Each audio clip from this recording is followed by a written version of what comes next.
I think it does help. When I shoot in the States, I'm a lot more where they have guns. I'm a bit more circumspect. I'm a bit more careful about it's like pointing a camera. I generally don't point cameras in people's faces and shoot though, and flash them. That's not my style. Yeah, it definitely helps to be a foreigner. Yeah, and yes. Well, just going back to your earlier comment on blurring and then linking up with your aesthetic on the surreality. Yes. I just wanted to say my preferred image was the one of the horse-mounted Bowman. Yes. I really like that. That's kind of painterly. Yeah. Yeah. That was that's first. Can you take out? Can you maybe like switch out the prints and take out some more prints? Sure. Yes, actually, interestingly, that is the only image that was shot on a long lens, on a telelens. Yeah. It was an archery contest in Kyoto during the Aoi Matsuri, and I couldn't. I was far away, so I borrowed. Yes. Well, did you intentionally shoot at a slower shutter speed to get that motion? No, I mean, it's just the way it came out. It's 100 ISO, so it's like it was a dark day. It was gray, so that's. But it added to your motif. Again, you never know what you're going to get when you shoot. It's like you can, it's like that was not my intention. I didn't know. I just wanted to photograph those guys. So again, it's like you think you're going to do something. Like I thought it would be a little bit more sharp. I wasn't sure what I was exactly going for, but often like you shoot and then you get something that you really did not expect, and it's much better than you could have imagined, which is like a really nice feeling. So you don't push the film at all because you think that might change the aesthetic? I don't push. Yeah, I shoot normal. Wow. So, and again, all these were scans from the up to make the book. So. Okay. Is this Izumo? Izumo Taisha. Yeah, you've been. Yeah. It's a cool place. In this there? This is Beppu as well. That's the. It's called the I think Umi no Jigoku, like the Sea of Hell. Yeah, it's a great place. To shoot what? Yeah. Well, that's the one that the people buried in sand. Thank you. Yeah, that was at an onsen in Kyushu. I did the sand bath after they did it. So something very Japan about this. Yeah, it's funny, right? Anthropomorphic. So is this, I don't know a lot about film processing, but is this kind of evidence of like Daojin burning and This stuff is like exactly. that? Yeah. And then do you use that for a compositional effect? In other words, to draw people's eyes in a certain way, or kind of like, intentionally vignetting to keep people focused on one area? Yeah, I'm big on like on tooling an image as much as you'd like. Again, it's like for me reality. I see reality, so for my aesthetic, I try to do it. Yeah, so let's talk about these two. For example, this one, it was a snowing day. This is on the train to Koyasan, and when the print. You guys can come closer. This is around. interesting. This is the kanji for death here, so I thought that was kind of like really cool too. But when I did the print in the darkroom, I dodged this to make it kind of like a gaseous kind of effect, and this was just white, but white. If it's just white, it's not as provocative an image. So I burned the sky a long time. This is like 90 seconds to get this kind of, the way I saw it was kind of like a Flash Gordon sky. Like I like that kind of like, surreal kind of light, or like in Empire Strikes Back, like the Lando Calrissian, I don't remember the name of the place. Classic. Yeah, that place. So, and then this one, I dodged her face. And I did it. The first time I did it, I have a tool to just do her face, but I tried it for the first time with my fingers, and I kind of liked this kind of effect, like she's kind of spotlit as an angel. That's how I was seeing it when I was making it. Of course, she's like an angel of death. She's praying. She's got like her hands clasped. That's like sorry. Yes, and she's selling cigarettes, but I passed by this woman, like, and most people think she's a guy, I've passed by her hundreds of times. And this one time I saw her like that. That's when I actually did photograph her. So sometimes, again, you pass the same place like 100 times, and you're like, I'm not shooting that. And then one day, it's different. And that was the day she was like that, and I made eye contact with her. I didn't ask her permission. I just shot her, and I really like how it came out. So. It's like a figure to ground That's outcome, like a figure to ground outcome. It's like black on white or white on black, trying to just draw out. I mean, the contrast of the subject against the background. Yes. Can you successfully do any of these treatments digitally with I don't Lightroom? know. Do you know, Eric?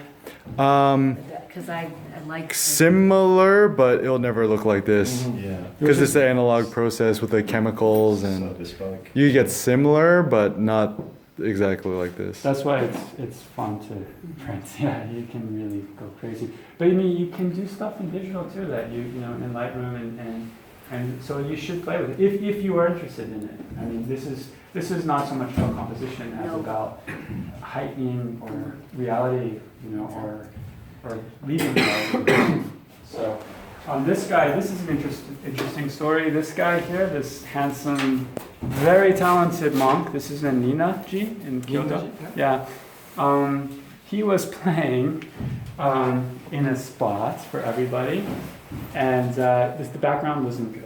And there were like 20 people like listening to him, and he finished, and people were clapping and talking to him. And I went up to him like, "Excuse me, could you stand in front of this sakura tree and play?" And he's like, "Yes, of course." And he went and he played, and all 20 people followed me, taking pictures behind me. I was like right before him, and I you know, and it was like, yeah, this was perfect with the sakura tree. So again, it helps to talk to people.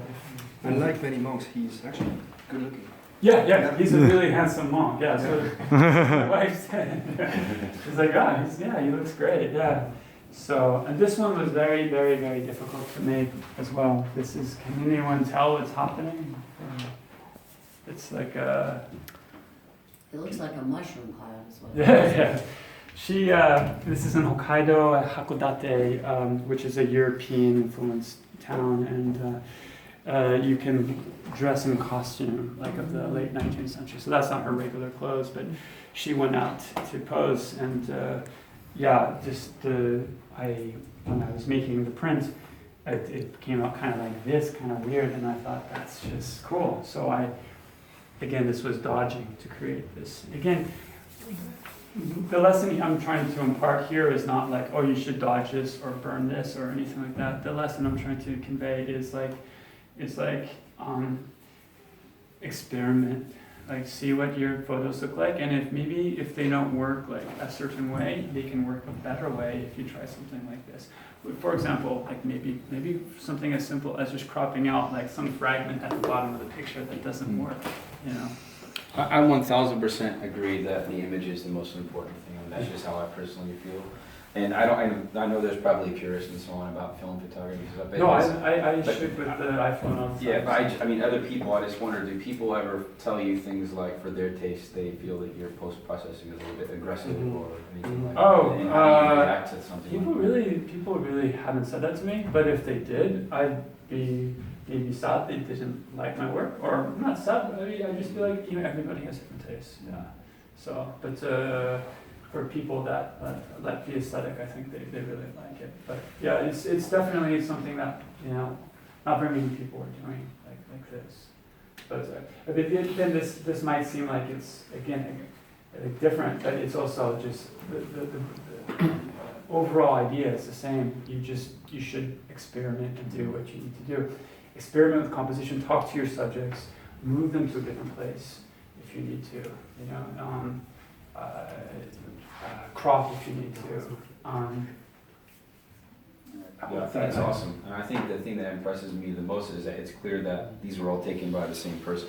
Oh, that's good. Yeah. You can kind of tell that your personality is coming out. That's a very important thing too, is to find your kind of signature, your voice, and as the thing to find your voice, of course, is to shoot more. The more you shoot, the more you understand like who you are, and who you are comes out in your pictures, and then that's a really cool feeling to like kind of find that as well, to to make a signature so that people are like, oh yeah, that's, you know, or like the way like people know, for example, like Moriyama. Or they know a Junku when they see a Junku. So, you know, so yeah, that's super important, I think. Does It's fun. the end date on the film availability put a bit of pressure on you? Kind of, you know, my pressure is mostly for my 2-year-old. I don't have a lot of time to shoot. If I do now, I have time. I try to print or reprint what I might have missed before. It's just between being, how many dads in the house? Okay, a few? Yeah, you guys know what it's like. It's tough to find time for your own self, so. It gets worse. No dads raising. It gets worse when they're 30 years of age. Oh yeah. I was thinking after they're 4, it's going to be. I mean, I I thought after have an 4. angel, but you know, still it's a lot of time intensive to do the right thing. Yeah, just be a Yeah. good dad. So you're in for a long ride. devil's advocate question. What do you think of people who say, oh, post-processing or, you know, changing the colors and effects of your photos afterwards is cheating? I think it's totally fair. Yeah, they can. Yeah, I think that's a viable, valid point. So you can disregard everything I said this morning. No, I think everybody, you know, to each his own. Everyone has their idea of what looks good and what they want to convey. If your sense it's reality, then that's the total reality as it is. Then definitely, that's something that we should pursue. Nice. What's interesting though there is that with regard to signature, your signature's in the post-processing as well. Yeah. So there's something consistent with your photographs. I hope it's. Not only with the framing, but also with the. I hope it's in the content themselves as well, not just in the processing of the printing, so that I know, you know, it's, and that's another thing I didn't talk about, but it's I should mention. It's how are we doing on time? Okay, we're good. It's very easy to get caught up in what you shoot, like you normally shoot. Like I know what I normally gravitate to. I love, for example, in Japan, you have these amazing motorcycle visors, like bright pink or orange, or you know, there's a yellow one in the book. And I don't know if it's going to turn into a project or anything, but I still, whenever I see somebody in a bright visor, I run over, talk to them a bit. They often try to give me the piece, and I'm like, nah, please, just be natural. And then I shoot them. And and I'm sure most of you have felt that too. Like, am I shooting too much of this? But it's, I don't know. But maybe you are, but maybe it's okay. You know, it's like you know what you like, and I think most importantly is to follow what you like, and that keeps your motivation high and your interest keen. So Nice. All right. Let's give Sean a big round of applause. thank you.